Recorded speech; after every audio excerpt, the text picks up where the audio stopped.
নমস্কার বন্ধুরা, আমার চ্যানেলে আর একটা নতুন পর্বে আপনাদের সকলকে স্বাগত। আজ আমি মাত্র 2 কাপ গুঁড়ো দুধ দিয়ে একেবারে মিষ্টির দোকানের মতো একটা মিষ্টি রেসিপি আপনাদের সঙ্গে শেয়ার করব। এই মিষ্টিটা এতটাই টেস্টি হয় যে মিষ্টির দোকানের মিষ্টিকেও কিন্তু হার মানিয়ে দেয়। বানানো খুবই সহজ আর ঘরে থাকা কয়েকটা উপকরণ দিয়েই মিষ্টিটা বানানো হয়ে যায়। তাই আপনাদের কাছে রেসিপিটা শেষ পর্যন্ত দেখার অনুরোধ রইল।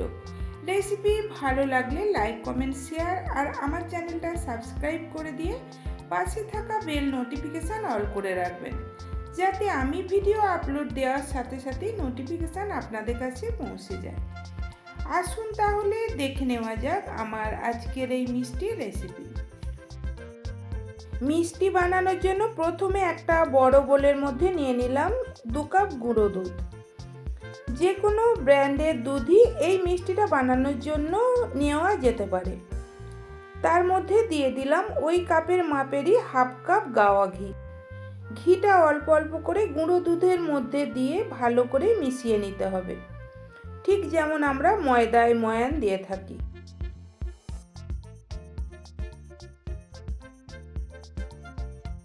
দেখুন, আমার ঘিটা ভালোভাবে গুঁড়ো দুধের সাথে মিশিয়ে নেওয়া হয়ে গেছে।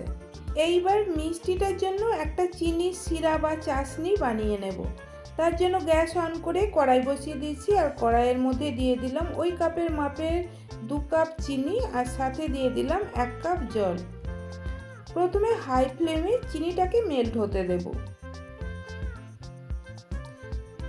এই মিষ্টিটার জন্য শিরাটাই কিন্তু মেন। চিনির শিরাটা যতটা পারফেক্ট হবে মিষ্টিটা ততটাই পারফেক্ট হবে। দেখুন, চিনি আমার মেল্ট হয়ে গেছে। আমি গ্যাসের ফ্লেমটাকে একেবারে লো করে দিলাম।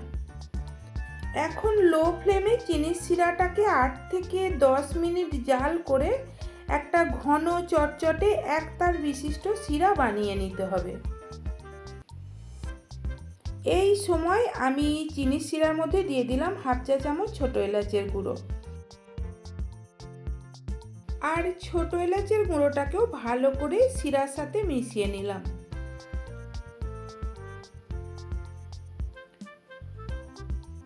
এইভাবে চিনির শিরাটা 8 মিনিট মতো জাল করে নেওয়ার পর শিরা কিন্তু অনেক ঘন হয়ে গেছে।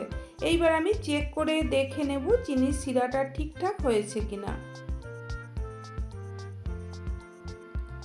দেখুন, আমার একতার বিশিষ্ট একটা শিরা তৈরি হয়ে গেছে।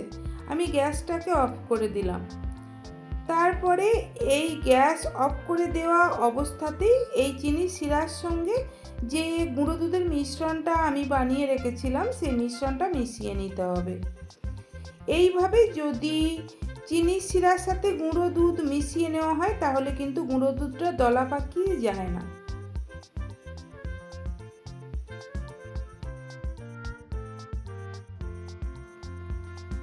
দেখুন, চিনির শিরার সাথে গুঁড়ো দুধটা মিশিয়ে নেওয়া হয়ে গেছে। আমি এইবার গ্যাসটাকে অন করে দিলাম। এখন লো ফ্লেমে এই মিশ্রণটাকে 3 থেকে 4 মিনিট জাল করে একটু ঘন করে নেব। তবে খুব বেশি ঘন করে নেওয়ারও প্রয়োজন নেই, কারণ খুব বেশি মিষ্টিটা যদি ঘন করে নেওয়া হয় তাহলে মিষ্টিটা শক্ত হয়ে যাবে। বন্ধুরা, আপনাদেরও যদি হঠাৎ করে মিষ্টি খেতে ইচ্ছে যায় এই মিষ্টিটা বাড়িতে বানিয়ে দেখতে পারেন। ভীষণই টেস্টি হয়। আর তাছাড়া যে কোনো অনুষ্ঠান, পূজা পার্বণেও এই মিষ্টিটা বাড়িতে বানিয়ে নেওয়া যেতে পারে। আমার মিষ্টি মিশ্রণটা অনেকটাই ঘন হয়ে গেছে। আমি গ্যাসটা অফ করে দিলাম। আর গ্যাস অফ করে দেওয়ার পরেও এই মিশ্রণটাকে আরও 1 মিনিট মতো এইভাবে নাড়াচাড়া করে যাব, কেননা কড়াইটা খুবই গরম আর কড়াইয়ের নিচে তাহলে মিষ্টির মিশ্রণটা লেগে পুড়ে যেতে পারে।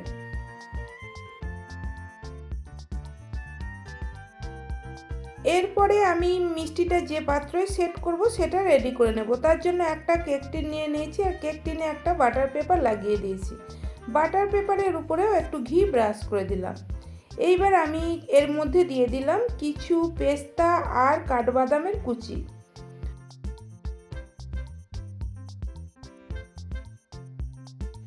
তারপরে যে মিষ্টির মিশ্রণটা আমি বানিয়ে রেখেছিলাম সেটাকে এই পাত্রটার মধ্যে ঢেলে দিলাম।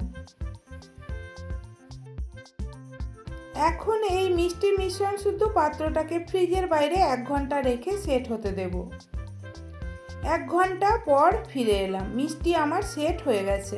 এবার বাটার পেপারটা ধরে মিষ্টিটাকে আমি তুলে নিয়ে বাটার পেপারটাকে সরিয়ে নিলাম। তারপরে মিষ্টিটাকে আমি চৌকো শেপে কেটে নেব। বন্ধুরা, আপনাদের যদি আমার এই মিষ্টি রেসিপি ভালো লেগে থাকে তাহলে অবশ্যই বাড়িতে বানিয়ে দেখবেন। বাড়িতে বানিয়ে থাকলে কমেন্টে আমাকে জানাবেন কেমন হয়েছিল। আজকের মতো তাহলে রেসিপিটা এখানেই শেষ করলাম। আপনারা সবাই ভালো থাকবেন, সুস্থ থাকবেন। ধন্যবাদ।